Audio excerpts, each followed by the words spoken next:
Hi. Okay.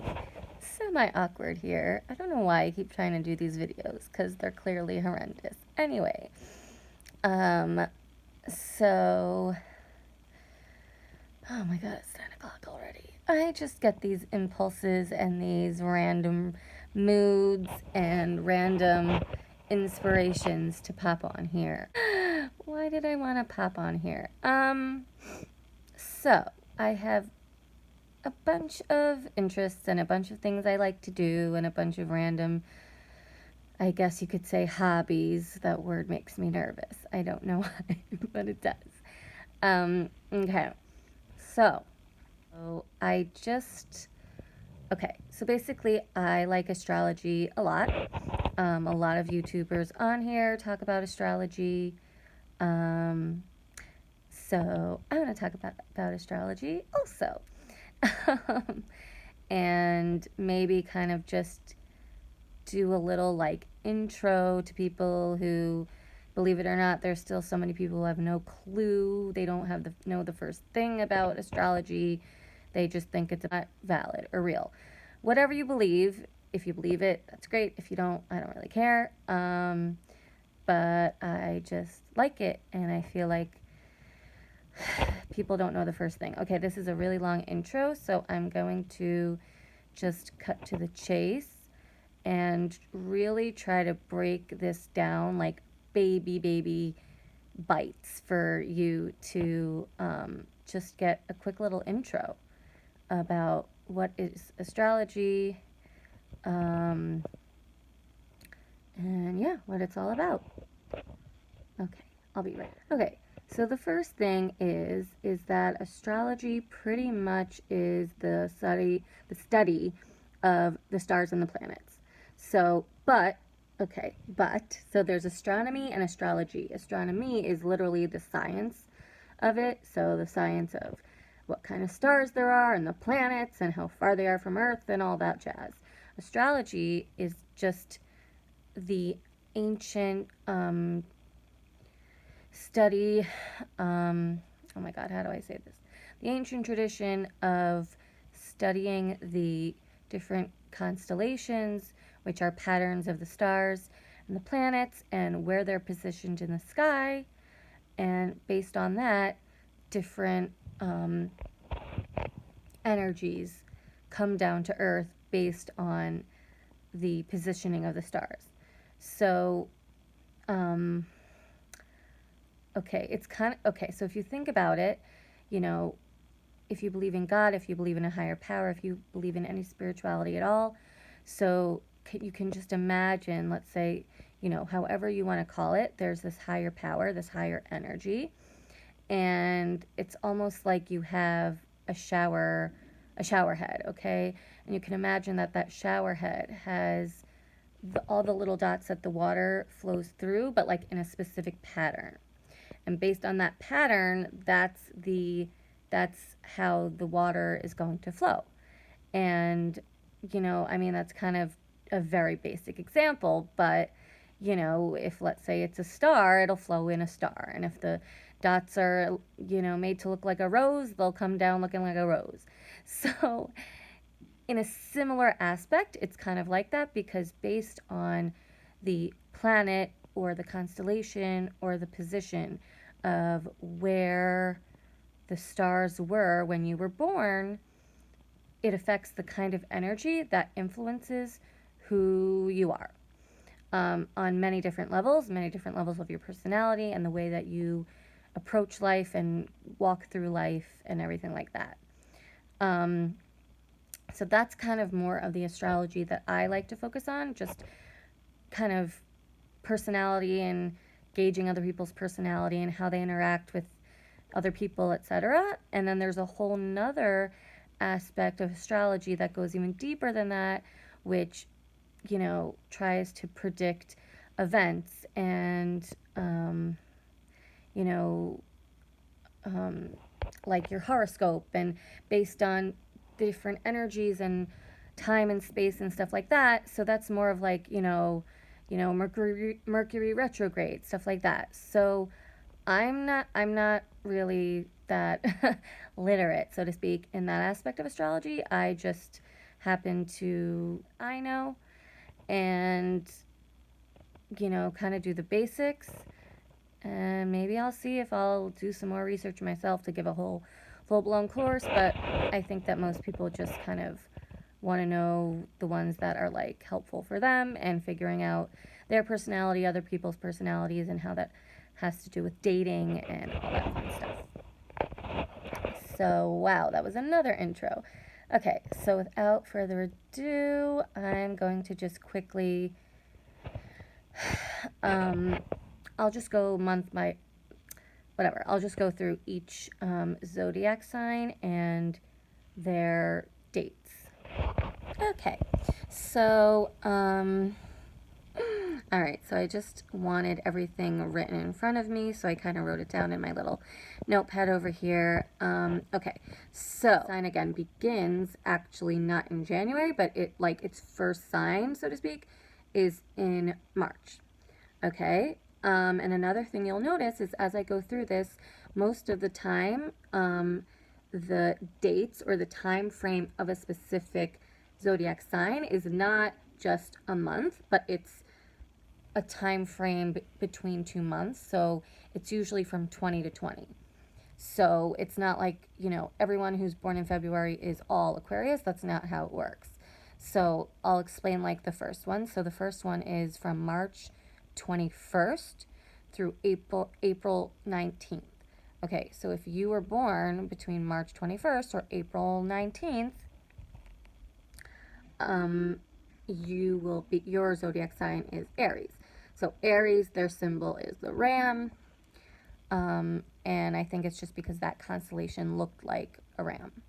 Okay, so then after that is Taurus. And Taurus, if you're a Taurus, your birthday is between April 20th and May 20th. Again, see the 220s. Okay, Gemini is May 21st through June 20th. Okay, so that's 5/21 through 6/20. Oh, sorry. So Taurus is a bull and Gemini is twins. That's the symbol. The next one is Cancer. Okay, so the symbol for that is crab. And that's 6/21 through 7/22. A lot of you probably know this because you know that, you looked up your birthday and whatever, but now you're going to hear like everybody else's. Okay, so I don't know if you heard Leo, like Leo the lion. So the symbol for that is lion, and that's between July 23rd and August 22nd. Virgo is a virgin, and that's August 23rd through September 22nd.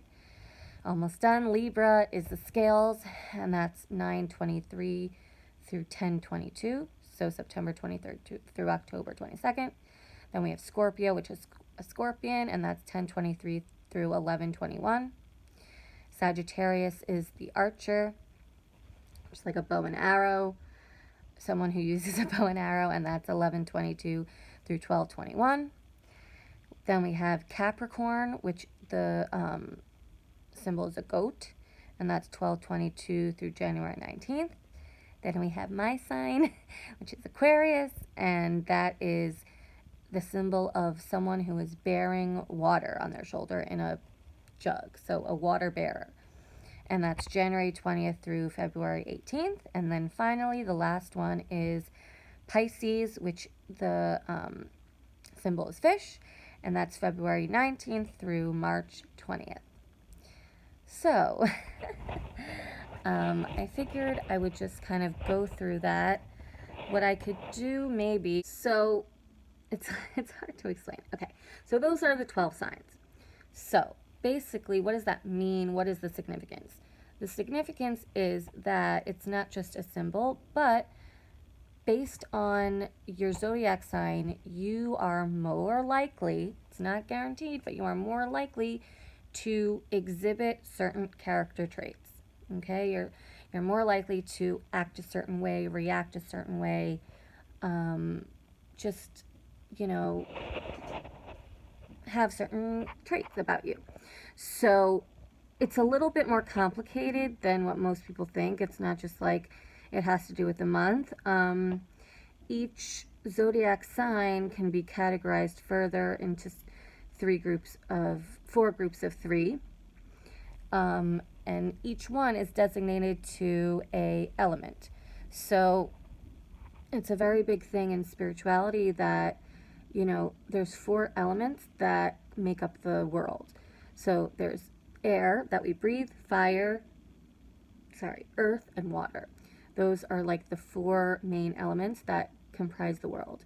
So on a spiritual level,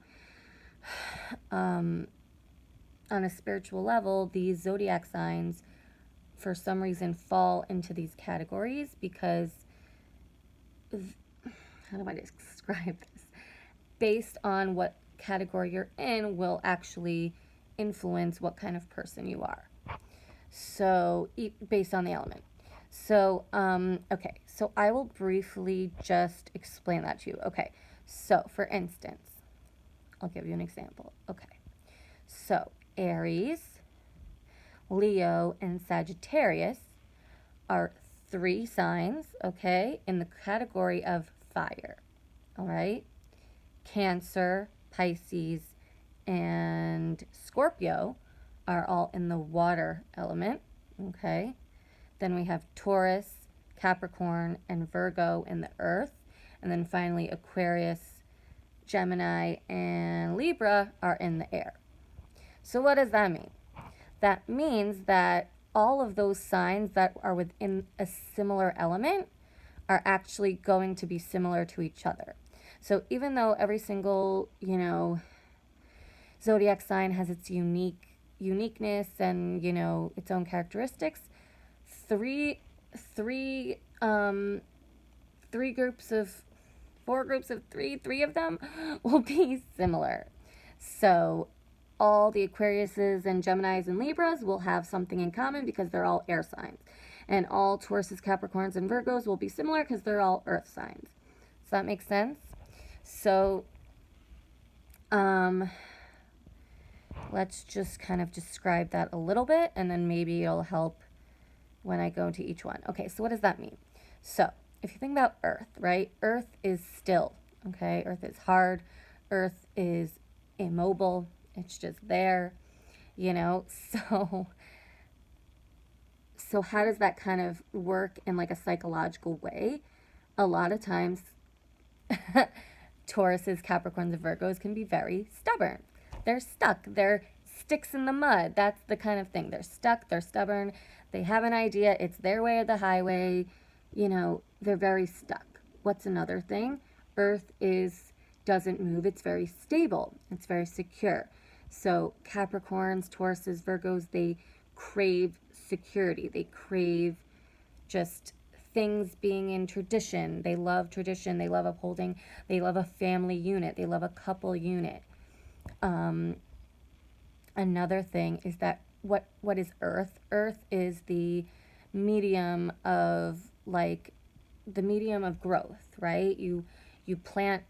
Everything really comes from the earth. You plant food. The food gives you life. It gives you money. It gives you and it's the ultimate material, right? When you think of spiritual versus material things, so Earth is like the epitome of that. So Capricorns, Tauruses, Virgos, they like their material things. They like food. They like comfort. And then so yeah, that's like a common thread between them. Then we have, all right, hold on, let me switch positions because I'm getting a headache. The air. I'm such an airhead, see? So now I'll explain. Okay, the lighting's not that great, but so now the air. Okay, so now we're in the air group. The air group is Aquarius, Libra, and Gemini. What does that mean? So again, air is like the opposite of Earth, right? It moves, it's flowy, it gives life, it's vital, it's often, you know, connected with spirituality, right? Because something spiritual usually you can't really see the air. So people who are in this category are usually more on the spiritual side, okay? Sorry, they kind of are more in tune with the esoteric, they're more in tune with things that are not just straight in front of you. They also can be very flighty. They can be, like they said, the airheads. They seem like they're kind of their heads in the clouds. They could be distracted easily. They crave like adventure and spontaneity, and anything that's secure and holds them down. Sometimes also, okay, so another thing which is interesting is when you talk, what is talking? Talking is literally moving air through the muscles and everything of your mouth, right? So talking is also kind of connected to air. Air signs are very talkative. We're all big blabbermouths, so that's air. Um, okay, what's the other one? Okay, Leo, Sagittarius, and oh my god, why am I blanking? Leo, Sagittarius, and Aries are fire signs. So that fire is connected to passion, right? Passion, anger, sometimes driven. So the Leos, the Aries, the Sagittariuses have that in common. And finally, the Scorpio, the Pisces, and the Cancer are water signs. And I don't, oh, okay, yeah. So water signs are often, are like, all of them are very emotional and can be very moody. I'm not really 100% sure why water is connected to emotional moodiness, sure, because of the ebb and the flow, like of an ocean. But I think, yeah, because I think like water, maybe because water boils and water is very like, could be very tumultuous. So, yeah, so they tend to be very sensitive, but very in tune, which is good. They're very in tune psychologically. They can be very empathetic, very sympathetic, but they can also be very prone to drama in life and relationships. So, okay, I think that's all I'm going to leave you with now.